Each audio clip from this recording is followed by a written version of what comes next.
I'm Mary Jo with Paws for Hearts Working Therapy Dogs, and I'm here with my reading therapy dog, Buddy, and my granddaughter, Emma. And today we're going to read a story for you because we've really missed being with the children during the last few weeks, and we thought maybe you would enjoy having a read session that you could watch at home. What are we going to read today, Emma? Alexander and the Terrible, Horrible, No Good, Very Bad Day. I can imagine that maybe some children have days like that when they're confined to their houses. What do you think? I bet. Yeah, okay. And what grade are you in? I am in 6th grade. Okay.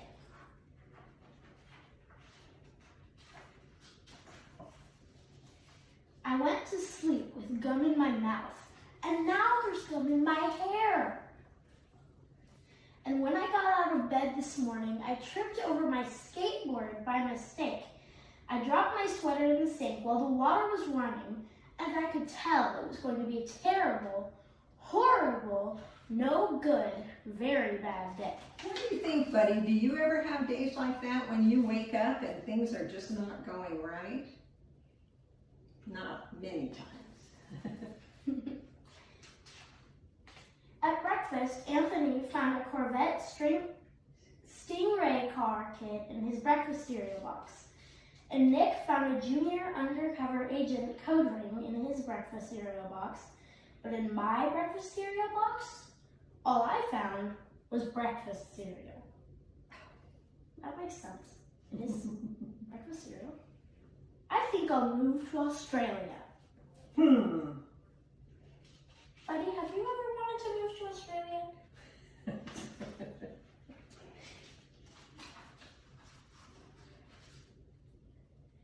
In the carpool, Mrs. Gibson let Becky have a seat by the window.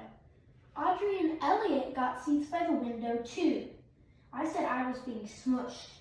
I said if I didn't get a seat by the window, I was going to be carsick.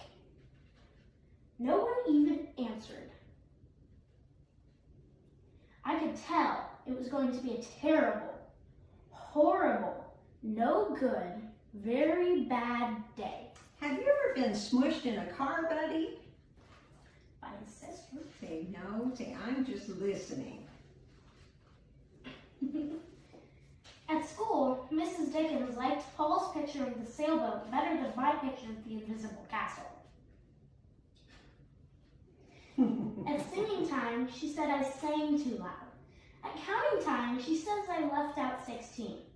Who needs 16?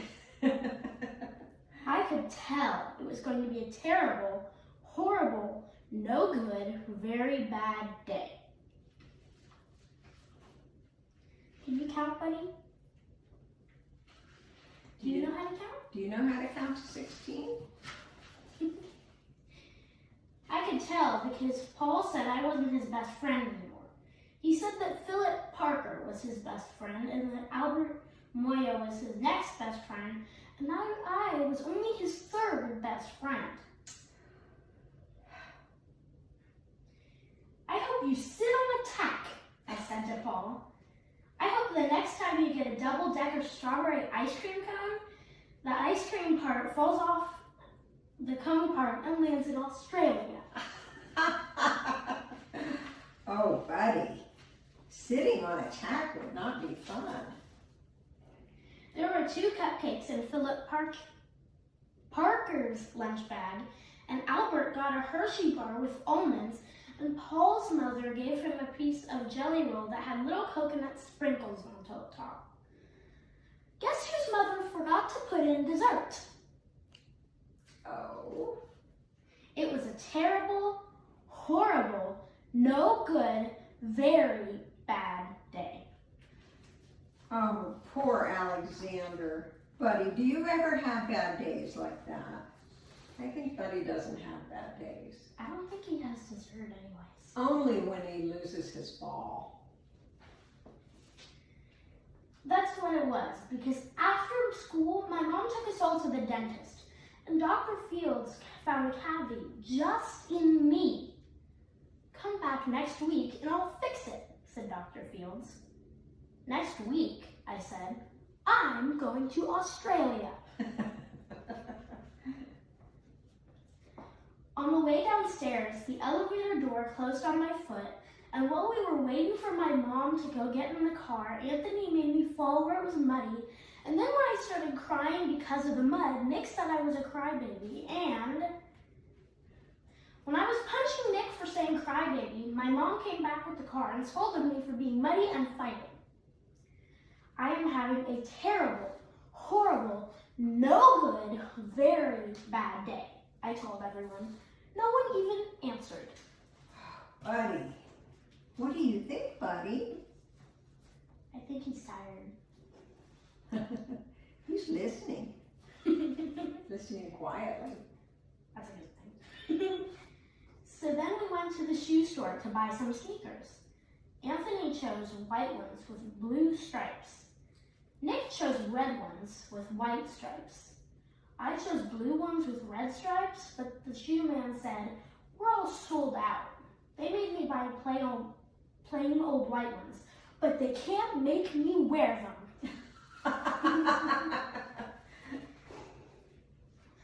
When we picked up my dad at his office, he said I couldn't play with his copying machine, but I forgot. He also said to watch out for the books on the desk, and I was careful as could be, except for my elbow. He also said don't fool around with his phone, but I think I called Australia. My dad said please don't pick him up anymore. It was a terrible, horrible, no good, very bad day. There were lima beans for dinner, and I hate lima beans. There was kissing on TV, and I hate kissing. My bath was too hot, I got soap in my eyes, my marble went down the drain, and I had to wear my railroad train pajamas.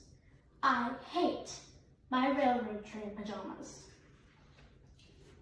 When I went to bed, Nick took back the pillow he said I could keep, and the Mickey Mouse nightlight burned out, and I bit my tongue.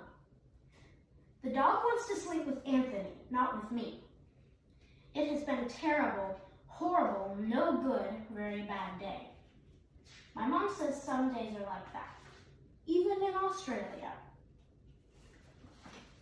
Very good. What do you say, buddy? Paws up. That was a good read. Good job.